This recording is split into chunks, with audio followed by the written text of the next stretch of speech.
রাওয়ালপিন্ডিতে সিরিজের প্রথম টেস্ট শুরু হওয়ার আগে কেই বা জানতো সিরিজ জুড়ে ব্যাটে বলে দাপট দেখাবে বাংলাদেশ। অথচ মুশফিকের ১৭৫ রানের ইনিংস ও শেষ দিনে সাকিব মিরাজের স্পিন ঘূর্ণিতে সব হিসেব নিকেশ উল্টে দিয়ে ইতিহাস গড়েছে টাইগাররা। মুলতানের ২১ বছর আগের আক্ষেপ গুছিয়ে পাকিস্তানের বিপক্ষে প্রথম টেস্ট জয়ের স্বাদ নিয়েছে শান্ত বাহিনী।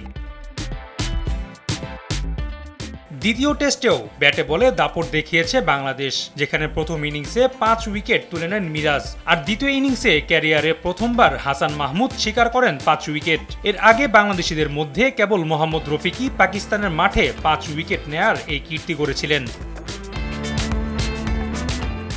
রেকর্ড ভাঙা গড়ায় কম যায়নি বাংলাদেশের ব্যাটাররাও। প্রথম ইনিংসে ব্যাট করতে নেমে বাংলাদেশ মাত্র ২৬ রানেই হারায় ৬ উইকেট। সেই খাদের কিনারা থেকে দলকে তুলে সপ্তম উইকেটে লিটন মিরাজ গড়েন ১৬৫ রানের জুটি। টেস্ট ক্রিকেটে দীর্ঘ ইতিহাসে ৩০ রানের ভেতর ৬ উইকেট পড়ার পর এত বড় জুটি আর দেখেনি বিশ্ব। রেকর্ড এখানেই থেমে নেই। দ্বিতীয় ইনিংসে রাওয়ালপিন্ডির উইকেটে দাপট দেখিয়েছেন হাসান মাহমুদ ও নাহিদ রানা। এ দুই জুটি তুলে নিয়েছেন পাকিস্তানের ৯টি উইকেট। আরেকটি উইকেটও পেসারের দখলে, যেটি স্বীকার করেছেন তাসকিন।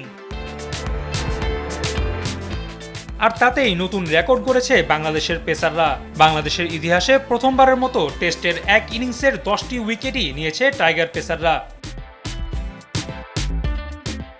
সবশেষ পাকিস্তানকে তাদেরই মাঠে হোয়াইট ওয়াশ করে সিরিজ জিতে নিয়েও নতুন রেকর্ড গড়ল শান্তরা। অবশ্য এটা বিদেশের মাটিতে বাংলাদেশের তৃতীয় সিরিজ জয়। এর আগে ওয়েস্ট ইন্ডিজ ও জিম্বাবুয়েকেও তাদের মাটিতে হোয়াইট ওয়াশ করেছিল বাংলাদেশ। রাফি আমিন, RTV।